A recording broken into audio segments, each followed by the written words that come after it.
قل إن كنتم تحبون الله فاتبعوني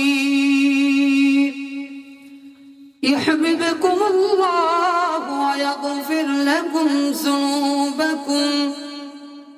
ذنوبكم والله غفور رحيم।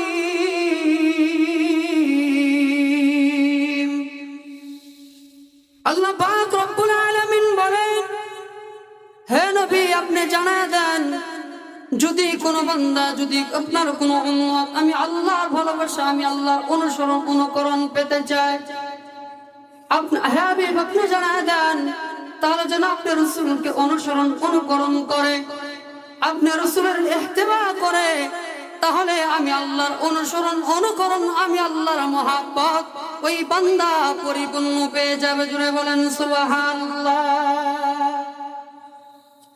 আল্লাহর হাবিব সাল্লাল্লাহু আলাইহি ওয়াসাল্লাম হাদিস মুবারকের মধ্যে বলেন, লা ইউমিনু আহাদুকুম হাত্তা আকুনা আহাব্বা ইলাইহি মিন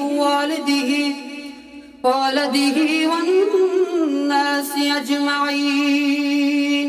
তোমরা ততক্ষণ পর্যন্ত প্রকৃতপক্ষে ঈমানদার মুমিন হতে পারবে না যতক্ষণ পর্যন্ত তুমি তোমার পিতা মাতা সন্তানাদি থেকে, আত্মীয় বর্গ থেকে তুমি তোমার রাসূলুল্লাহকে বেশি মহব্বত, হৃদয় থেকে বেশি মহব্বত করতে পারবে না, ততক্ষণ পর্যন্ত আমি প্রকৃতপক্ষে ঈমানদার হতে পারবো না। আল্লাহর হাবিব সাল্লাল্লাহু আলাইহি ওয়াসাল্লাম হযরত ওমরকে জিজ্ঞাসা করলেন, হে ওমর তুমি আমাকে কতটুকু মহব্বত করো? হযরত ওমর ডাক দিয়া বলে, সমস্ত সাহাবায়ে কেরাম থেকে আমি আপনাকে অধিক পরিমাণ মহব্বত করি, কিন্তু আমার জান মালের থেকে বেশি নয়। আল্লাহর হাবিব সাল্লাল্লাহু আলাইহি ওয়াসাল্লাম বললেন, হে ওমর তুমি তোমার প্রত্যেকটা সাহাবী থেকে আমি রাসূলুল্লাহকে বেশি মহব্বত করো, কিন্তু যতক্ষণ পর্যন্ত তোমার জান মাল থেকে আমি রাসূলকে বেশি মহব্বত করবে না, ততক্ষণ পর্যন্ত তুমি প্রকৃতপক্ষে ঈমানদার হতে পারবে না। ঈমানের কেমন দাম! আল্লাহ পাক রব্বুল আলামিনের নবী বলেন, যেই ব্যক্তি দুনিয়ার জমিন থেকে ঈমান ছাড়া কবরে গেল, ওই ব্যক্তির মতো হতভাগা আর কেউ নাই। পৃথিবীর জমিনে কোটি কোটি টাকার মালিক আপনি, কিন্তু মরণের সময় কালেমা নসিব হলো না, কবরের মধ্যে যাওয়ার পরে ঈমান নিয়ে যাইতে পারলেন না। আপনার আমার মতো অসহায় ইতিমার কেউ হতে পারে না, কারণ কিয়ামতের ময়দানে আপনার আমার টাকা পয়সা কাজে আসবে না। আপনার আমার জন্য যে জিনিসটা কাজে আসবে, প্রথম নাম্বার হলো ঈমান আর হলো আমল। এজন্য আল্লাহ পাক রব্বুল আলামিন অপর আয়াতের মধ্যে বলেন,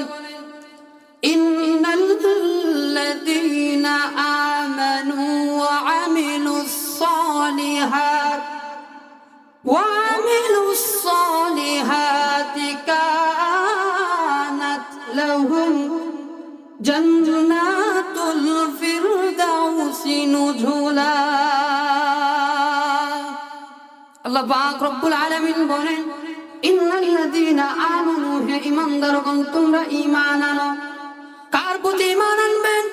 আল্লাহ পাক রব্বুল আলামিনের প্রতি ঈমান আনবেন, 7 জিনিসের প্রতি ঈমান আনবেন, কিতাব সমূহের প্রতি ঈমান আনবেন, রাসূলগণের প্রতি ঈমান আনবেন, কিয়ামতের দিবসের প্রতি ঈমান আনবেন, এরকম 7 জিনিসের প্রতি ঈমান আনবেন। আল্লাহ পাক রব্বুল আলামিন বলেন, ইন্নাল্লাযীনা আমানু, তোমরা ঈমান আনো, ওয়া আমিলুস সালিহাত, এবং তোমরা নেক আমল করো, যে আমলের মধ্যে কোনো ত্রুটি নাই, ত্রুটি মুক্ত আমল আল্লাহ পাক রব্বুল আলামিন আপনাকে আমাকে করতে বলেছে। প্রথম নাম্বার কি আনবো? ঈমান। দ্বিতীয় নাম্বার হলো আমল। তার মানে বোঝা গেল আমলের আগে ঈমান আনতে হবে। হিন্দুরা তো আল্লাহকে বিশ্বাস করে, কিন্তু তার ভিতরে ঈমান নাই। ঈমান না থাকার কারণে তারা দিনে যদি 100 বার আল্লাহকে আল্লাহ বইলা ডাক দেয়, আল্লাহ ডাকার কোনো সওয়াব আল্লাহ তার আমল নামায় দিবে না।